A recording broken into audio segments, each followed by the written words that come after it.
So guys, it's another week and we've got some more Championship transfer rumours to go over. Let's jump into it.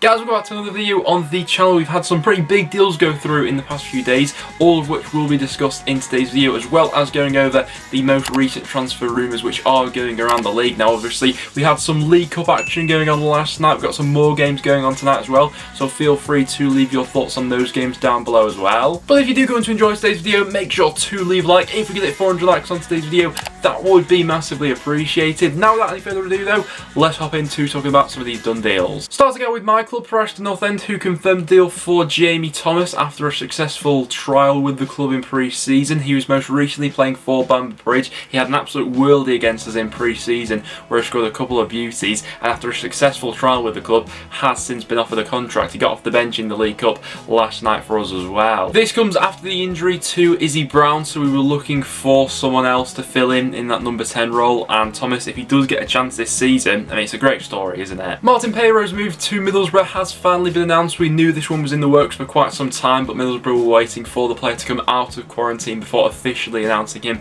as a Middlesbrough player. This deal has got a lot of Borough fans excited. It's one, like I said, that we've all known about for quite some time now, but for it to finally get over the line. And Middlesbrough spent a fair bit on this one as well, with Transfermarkt having the total fee being around about that 6 million mark. Manchester City youngster Matt Smith has joined Hull City on loan for the season. This is an area where Hull have been pretty good in this transfer market, actually, using the loan market to their advantage. We also saw Derby complete some signings over the week as well, with the likes of Richard Stearman, Ryan Alsop and Curtis Davis coming in before the weekend, and after that we obviously saw the arrival of Ravel Morrison, who scored a bit of a worldie of a goal in midweek against Salford. I think that Ravel Morrison deal the most is the one that's got people talking. You know, if Derby can get a tune out of him this season, who knows? And we saw Nottingham Forest complete the loan deal for Philip Zinckernagel, who's come on loan for this season from Watford. Now this transfer rumour we spoke about absolutely ages ago. It's been in the works for quite some time now, but I was under the impression, especially when this rumour first came out, that surely Watford would want to have him sort of in and around the squad. He was sort of in and out of that team last season, but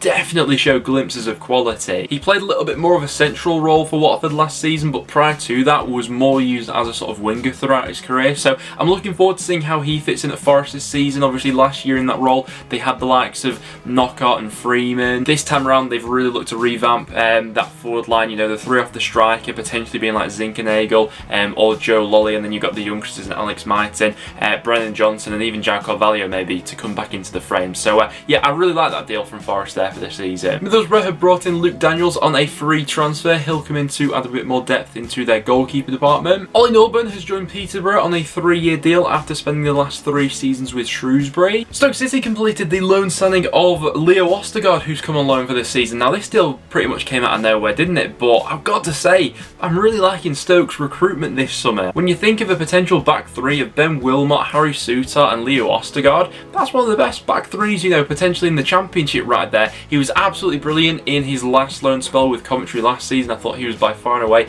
their best defender. When I gave my Championship predictions at the start of the season, we spoke about Coventry being a little bit weaker at the back because they no longer have him there. Like I say, this squad's really starting to come together now for Stoke. Jordi Asai-Tutu has joined Nottingham Forest on loan for this season. The right back is coming from Arsenal after he spent last season with Cardiff. Flynn Downs has completed the move to Swansea after moving over from Ipswich. Now I like the idea of having him and Grimes in the midfield together, but has Downs been brought in as that replacement for Grimes? The next few weeks will obviously tell us that. The Swansea captain has recently been linked with quite a few moves away, with some Premier League clubs currently sniffing around him. But this looks like quite a sensible bit of business here from Swansea. Downs, a player who gets really stuck in, 2.4 tackles per 90 last season for Ipswich. 22 years old as well, so he'll be another player that they're looking to take on and develop. Sol Bamba has signed for Middlesbrough for the season. Quite a nice story here as he's reuniting with his former manager Neil Warnock. But the big story to talk about here is of course Adam Armstrong, who yesterday completed the move to Southampton. We thought that this move would be on the cards for quite some time. There was also an interest from Crystal Palace,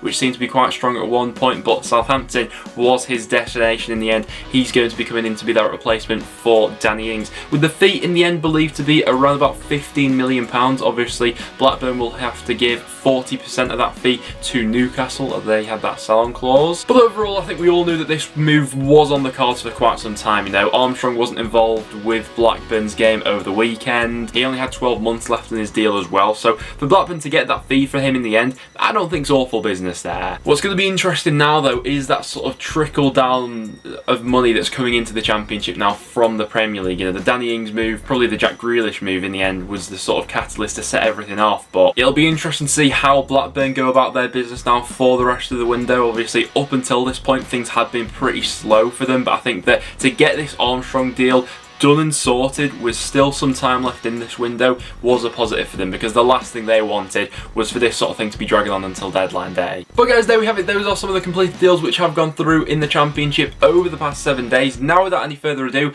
let's jump into some Championship transfer rumours. And so we'll start out with the Andre Gray rumours. Now, Watford are happy for the striker to move on. I did see a report that he's currently training with the under-23s at the moment, or something like that. Last season in the Championship, he didn't exactly set it alight with Watford. He was sort of in and out of that squad as the year went on. You know, quite a few of his appearances came off the bench. In that time, he scored 5 goals for Watford last season in the Championship. But I can see the need here for West Brom being in the market for another striker. Obviously, the 4-3 that they went with in that opening game of the season, I think there's potential there for those three to work with each other. You know, Robinson, Garner and Colin Grant. But maybe there is a need for sort of another out-and-out number 9. Andre Gray now finds himself as a 30-year-old. He's not likely to get a lot of action next season for Watford, so a move is probably more than likely somewhere. And West Brom have also been linked with the former Ajax striker Mateo Caceria. The Colombian striker is currently playing his football in Portugal, and this is pretty much like the opposite end of the spectrum to the Andre Gray deal. You know,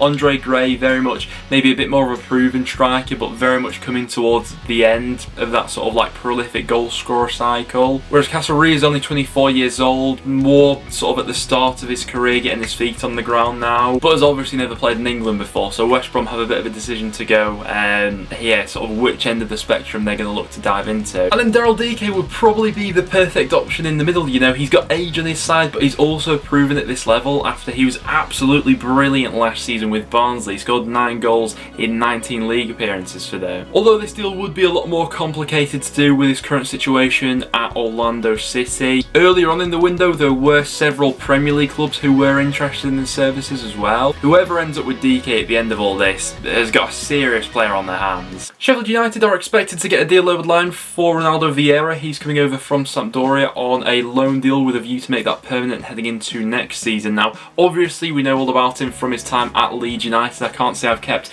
all too up to date with how he's been doing over in the Serie A, but I was surprised to see how young he still is. He's only 23 years old. It seems like ages ago he left Leeds, but yeah, still a really young player. He spent last season out on loan at Hellas Verona, and midfield was an obvious position that Sheffield United, I think, were looking to strengthen coming into this window. So yeah, a lot to like about this deal should it get over the line. I believe that he's isolating in the country at the moment. They're also still hopeful to get a deal over the line for Liverpool defender Ben Davies, this one also being a loan deal with a view to make it permanent heading into next season. Birmingham striker Sam Cosgrove looks set to join Shrewsbury on loan for this season. Now, this overall just looks like a really bad deal from Birmingham's perspective. They only bought him in January, and for a fee of around £2 million after only making a handful of appearances, you know, most of them coming off the bench, he's now being loaned out. It doesn't reflect great on Birmingham here and their transfer policy, but obviously Cosgrove wants to go and play games somewhere. And then Birmingham are potentially lining up Lyle Taylor as his replacement. That will be really interesting to see where Nottingham Forest stand on this transfer in general. Obviously,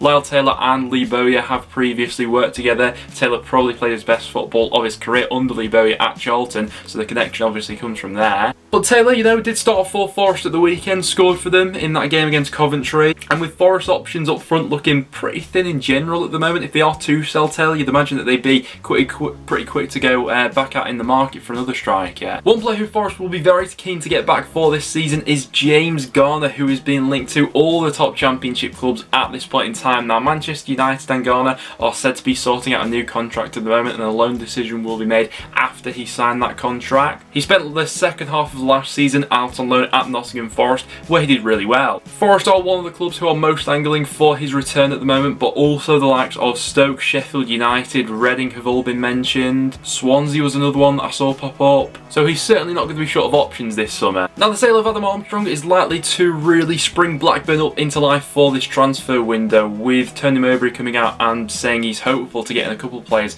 before this weekend's game against Millwall. Michael Obafemi has been a player who they've been linked to for quite some time now. Now, this deal would be completely separate to the Armstrong deal, which has just gone through. You know, there was speculation originally about a potential swap deal here, but should this deal not come off, then Blackburn will look elsewhere for their other targets. And the latest update to come out from this deal is that the player's future is said to be totally in his hands. He's got the choice now whether he wants to go to Blackburn and, you know, get first team football, or if he wants to stay and fight for his place at Southampton. An unnamed Championship club has put in a bid of 500 grand for Crewe Alexandra forward Owen Dale. The versatile forward has 1 year left on his current contract with Crewe, and this could be a host of clubs really. There's been quite a few who have been interested over the last few months. I know that Preston have been mentioned, Blackburn, Bristol City, Sheffield United. Another Crewe star that Sheffield United have been linked to is winger Charlie Kirk. He's also been linked with a move to Charlton at the moment. It would make sense that Sheffield United are in the market for a couple of wingers, with that being a bit of a necessity